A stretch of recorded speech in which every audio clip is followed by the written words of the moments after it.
Ascent is a short Metroidvania for Pico 8. Let's give it a look.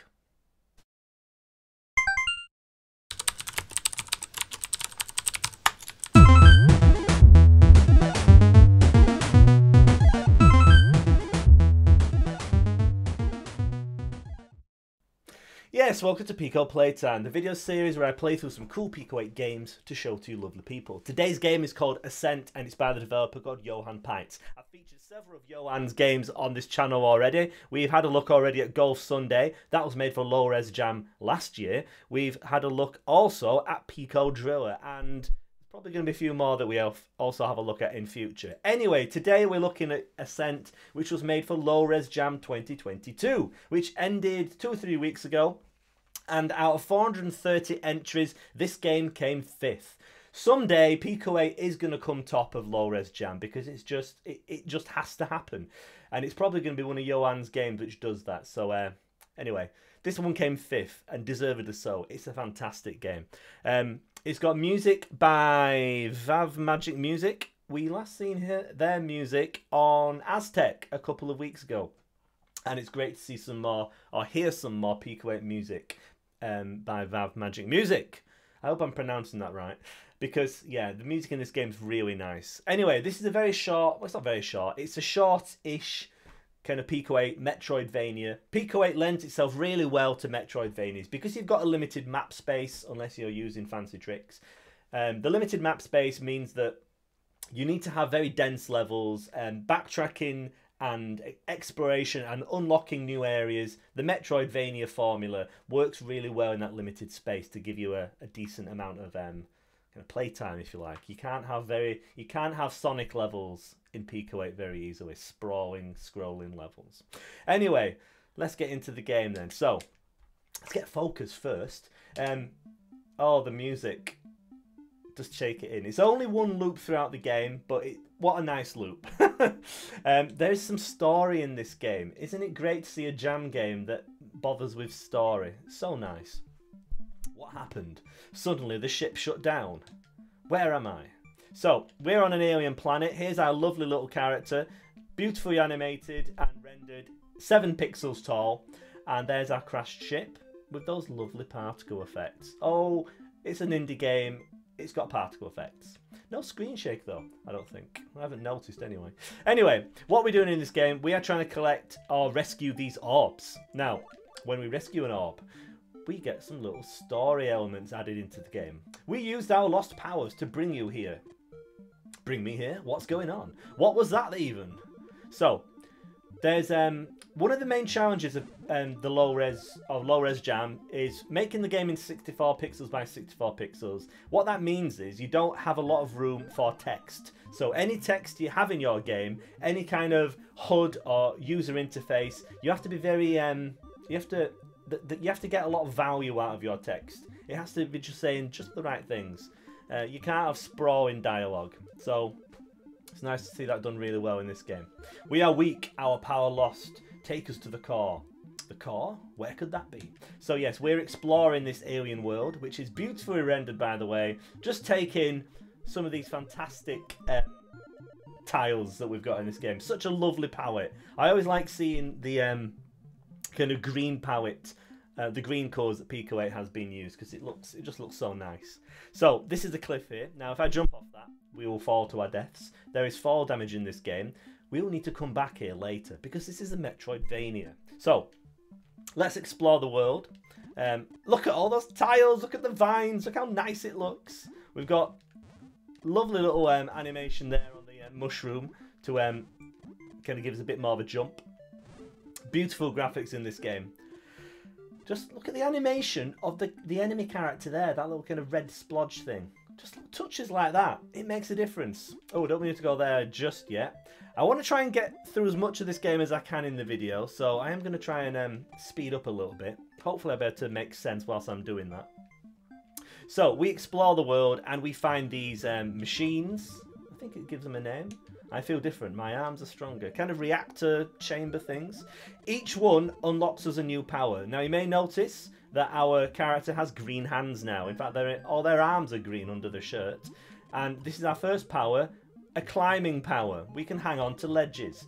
Now, it's really nice to see in a Metroidvania, it's really nice to see some different abilities, because it does get a little bit tiresome playing Metroidvanias. And, oh look, the first power-up that you unlock is double jump, and then the one that you unlock after that is dash jump. And it's nice to see some different abilities being used, because otherwise these games would all be the same, wouldn't they? Anyway, not the case in this game. So I think I can go this way. I think the it will be the kind of standard size Pico 8 level, and you can get quite a lot of level design crammed into such a small space. So yeah, the level design in this game is really nice. You revisit areas. There are areas like here, for example, these vines that are blocking my way. You can make a mental note of that for when I get the ability that lets me get through them. And yeah, that's just good that's just good level design in a Metroidvania, isn't it? So yeah, this is just... Oh, no. I died. Now, when you die, it's quite convenient actually, we have this little cutscene. What happened? How am I still alive? It's like in Axiom Verge. One of my favourite Metroidvania games, probably the first one that I actually kind of really got into, was Axiom Verge. And yeah, that game, when you died in that, it had a little cutscene where the character remarks upon their untimely demise. So yeah, nice touch. Any game that reminds me of Axiom Verge is going to get both thumbs up. Anyway, there's a new orb. 8 of us stayed behind so millions could escape. It's as if the game is telling us how many of these orbs there are to collect. What a nice way of doing that. How subtle. Anyway, let's carry on. So, here's our first kind of change of environment. We're in this kind of grey, cavey looking area now with those threatening looking spikes.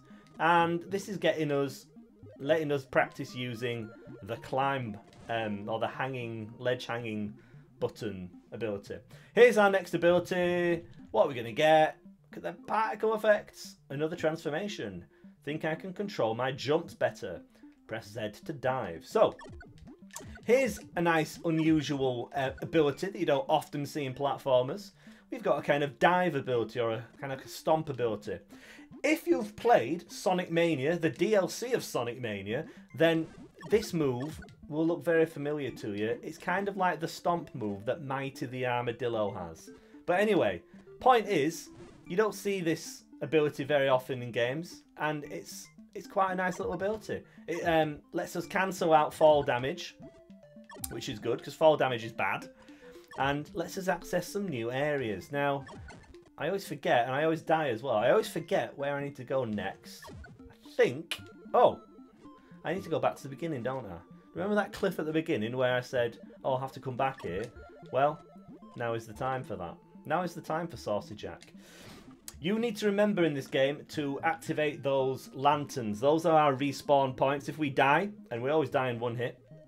Fortunately, not too many things in this game that are out to kill us, which is nice. We can concentrate on the exploration and the platforming. But yeah, if we do die, we go back to those respawn points. Sometimes you can end up missing those, so make sure you don't. On the whole, we generally activate them in the right parts. So that is a pretty tricky area that we'll hopefully be able to get to. And there's a respawn point before that. But later on, there is one area where I kept forgetting to pick up the respawn point. Anyway, we're in a kind of fungal area now. This kind of, is it like a sandstorm? Don't know, it kind of looks like a... It reminds me of another good Metroidvania. It kind of reminds me of the fungal area of Hollow Knight. Have you played that? Played Hollow Knight? Probably have. Everyone loves Hollow Knight. Anyway, all good games to be compared to if you're a Metroidvania. Here's our next ability. Genius. We've got a green shirt now. We're hulking up. Now I can climb those weird walls. So, yeah, if we'd have explored a little bit more thoroughly in the starting area, in that green bit, we'd have found these kind of foothold, kind of climbing blocks. Anyway, we can climb up them now. So, this is a nice way of getting the climbing mechanic in without just resorting to wall jumping. Because, like I say, nearly every Metroidvania seems to have wall jumping in. You know?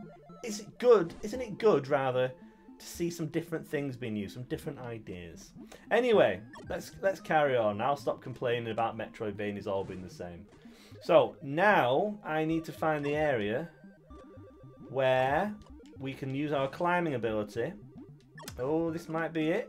This might be it. Our climbing ability and our hanging onto ledges ability. Oh, here's a new ability. What's this one going to be? The vines. I can feel them. Even control them. Finally, we can open the beautifully animated kind of vine gates. Look how nice that is. What a good animation there. Now, this is a bit, again, this is a bit where I tend to get lost. We can't do this bit yet. We can't make that jump. We need to get the dash move for that. So let's go back here. There was another vine earlier on that I had to run past. I can't remember where it was. Here it is. There we go. That was lucky. Oh, no. No. Well, we've got another one of these orbs, but this isn't the one I was looking for. Eons have passed since the calamity. Nice world building there. I appreciate it. Where am I going? Is it around here? No. There's definitely another vine gate somewhere, isn't there? Let's just walk back towards the beginning. Hopefully I'll find it. Oh, actually, I wonder if it's down that cliffy fungus area we were looking at before. It's not this one, is it? No, that's where we came from. Oh, I've got lost. Well, I kind of know where I'm going next, so it's not too bad. I like the scrolling on this. Is there anywhere down here? I've just been down here, haven't I? I like the screen scrolling. It's a nice way of doing a platformer game rather than having a kind of scrolling camera. I think it kind of focuses your attention more on it makes each screen its own little puzzle. So it's a nice way of doing that, having the kind of fixed scroll points rather than a camera that just follows. Here we go. Putting all our abilities together now, and we've got another little platforming section. Oh, this music. It is just one loop, but it's such a nice little loop. Really good music. Here we go. Is this the dash?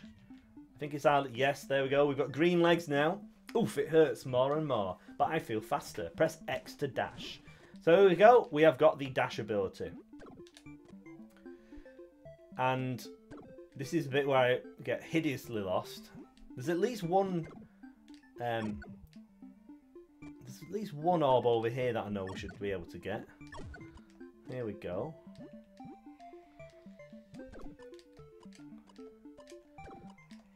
Oh, I love the jumping and the movement in this. The platform movement in this, kind of similar to Aztec actually. It has a kind of different feel to it. I've been playing quite a lot of platform games recently where where they feel very slidey, kind of like Super Mario World slide. You don't get that in this. You just stop dead on the spot, and it's really refreshing. It kind of gives the game, similar to Aztec, it kind of gives the game a kind of Prince of Persia feel, which I appreciate. All the kind of spike traps as well, and like the fall damage, kind of makes it a little bit more of a kind of realistic style of platforming rather than the kind of fall as far as you want, slidey, slippy slidey, Super Mario World style handling. Nothing wrong with that. It's just nice to have a change. It's nice to have a platform game that doesn't feel like every other platform game.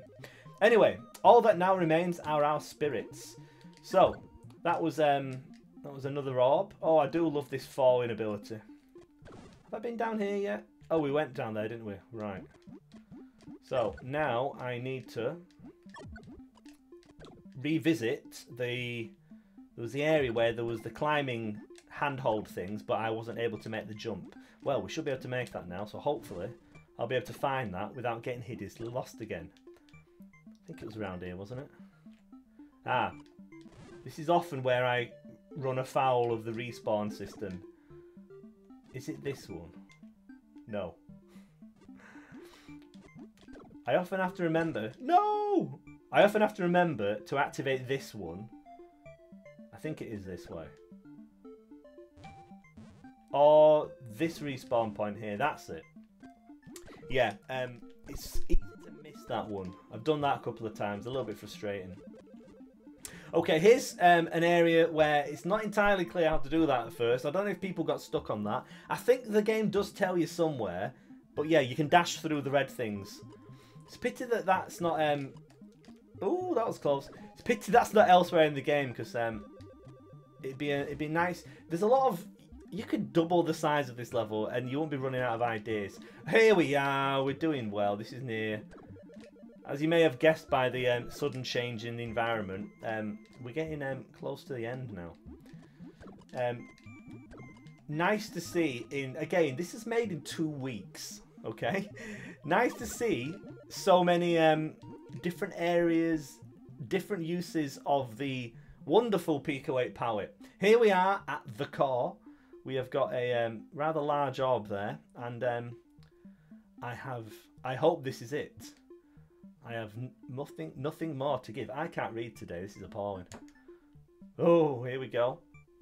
So I only found 6 of the orbs. There are 2 more, which I've yet to find. But anyway, I was at least able to show you all of the game. We are finally here, ready to move on. More nice particle effects. And look, we've got cutscenes.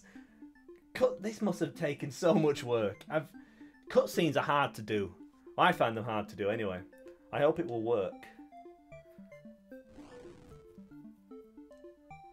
What a nice little cutscene. We owe you our eternal gratitude. And here we are, our green man. Gasp, my lungs, unbearable. I can't continue, my journey ends here. Oh, how sad, but then again, how beautiful. What a lovely ending to the game. This is, like I say, there's at least 2 endings. I imagine there's another ending that you get for getting all of the orbs. Only 6 out of 8 that time. There you go, 10 minutes. That's 10 minutes that was like the 4th playthrough now, so yeah, 15 to 20 minutes probably for your first time through. But thanks for playing. And yeah, thank you for making this awesome game, Johan Pites. That was Ascent for Pico 8. Back on the lovely title screen. You can play the game over on itch. I put the link down below. The game is going to be posted very soon. Hopefully by the time you've seen this video, it's been posted to the BBS to Splore. So lots of ways to play the game. And yeah, this came 5th in Low Res Jam 2022. And yeah, such a well-made game. Lovely level design, beautiful graphics and animation. The music by Vav Magic Music. Fantastic, so evocative. Reminded me of my favourite Metroidvanias, Hollow Knight, Axiom Verge. Yeah, really great game. Check it out. And it's made in 64 by 64 resolution. And it's a really good example of a low-res jam game, because you play in the game and you forget about the resolution. It's not... It doesn't get in the way. I mean, apart from some of the text, I mean... The text at this resolution is hard to read, and you can't have a lot of it. Apart from that, you just forget about the resolution. You get into the gameplay. Really cool Metroidvania gameplay. I love all the different abilities. It's not just the same old favourites that have been dragged out, like double jump and whatnot, wall jumping. Nice to see some different ideas there, and there's like a cool story as well. So much to enjoy with this little beautiful little Pico 8 game. Anyway, thank you very much for watching this video. To check out the game, visit the links down below. Give Johan a follow over on Twitter, because he always posts really cool Pico 8 tweets. And yeah, go and play this game. Anyway, thank you very much for watching, and I'll see you again very soon.